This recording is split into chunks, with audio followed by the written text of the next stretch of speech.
देखिए, बहुत सारी जगह पर मदरसों को लेके तमाम तरह की बातें आ रही हैं, इसलिए उसका एक बार सर्वे होना बहुत नितांत ज़रूरी है, जिससे कि सारी वस्तु स्थिति जो है स्पष्ट हो। The hunter throw the geese out of the net.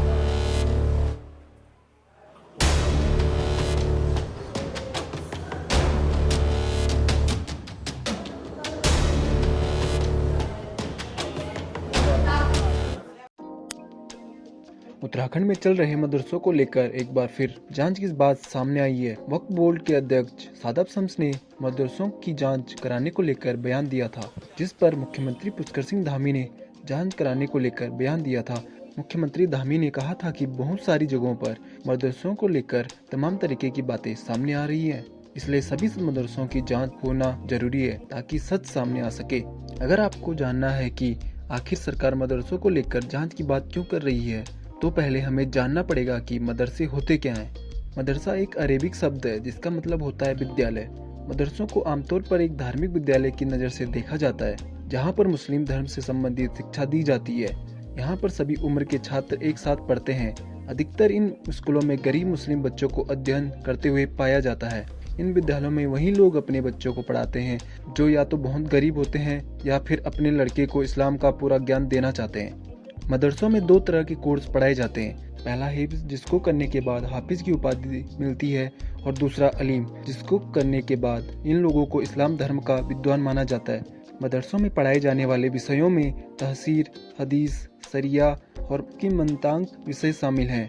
तहसीर में कुरान के बारे में लिखा हुआ है, हदीस में मोहम्मद साहब के पवित्र विचार एवं उनके द्वारा दी गई सीख, कर्म आदि का वर्णन है। उसके बाद सरिया में कानून का उल्लेख है, जबकि मंतांग में मुस्लिम धर्म का इतिहास पढ़ाया जाता है। हालांकि ज़्यादातर मदरसों में अब गणित, अंग्रेजी और विज्ञान का ज्ञान भी दिया जा रहा है। आज भारत में 4 तरह के मुस्लिम स्कूल, मकतब, दारुल कुरान, मदरसा एवं जामिया मौजूद है। इन सभी विद्यालयों में पाठ्यक्रम में लेखन विज्ञान, मौखिक विज्ञान, इस्लामी दर्शन, तर्क एवं अध्यात्म विज्ञान शामिल है। मदरसों में शिक्षा पूरी करने के बाद शिक्षा के अनुसार उपाधि दी जाती है। उदाहरण के तौर पर आलिम को इस्लाम का जानकार माना जाता है। हाफिज की उपाधि उसी को दी जाती है जिसे पूरी कुरान अच्छे से याद होती है।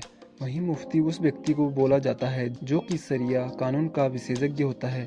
मुहद्दिस की उपाधि उसी व्यक्ति को दी जाती है जो हदीस लेखन में विद्वान होता है। इसी तरह से इस्लाम के ज्ञान के अनुसार पद एवं उपाधियाँ दी जाती है। सीएम पुष्कर सिंह धामी द्वारा मदरसों की जांच वाले बयान का मदरसा बोर्ड और मदरसा संचालकों ने स्वागत किया है, लेकिन मदरसा संचालकों का कहना है कि जांच के साथ साथ मदरसों को उनका पूरा हक भी मिलना चाहिए। संचालकों का कहना है कि जांच के बाद ही सामने आ पाएगा कि मदरसों में पढ़ने वाले बच्चों को किन किन दिक्कतों का सामना करना पड़ता है।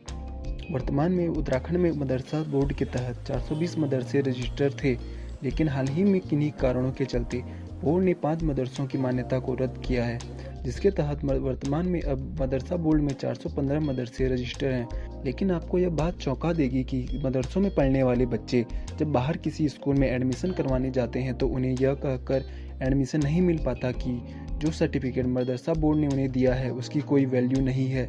आमतौर पर माने तो मदरसा बोर्ड द्वारा जारी किए गए बच्चों की मार्कशीट और सर्टिफिकेट रद्दी में पड़े किसी कागज के समान की तरह ही है। मेरा नाम है मोहम्मद जैद, मैं 5th क्लास में पढ़ता हूँ। पढ़ाई तो अच्छी होती है यहाँ पर, बढ़िया होती है। सब पढ़ाया जा रहा है, कंप्यूटर, जीके, इंग्लिश, हिंदी सब पढ़ाया जाता है। The hunter threw the geese out of the net. He went thought flying together.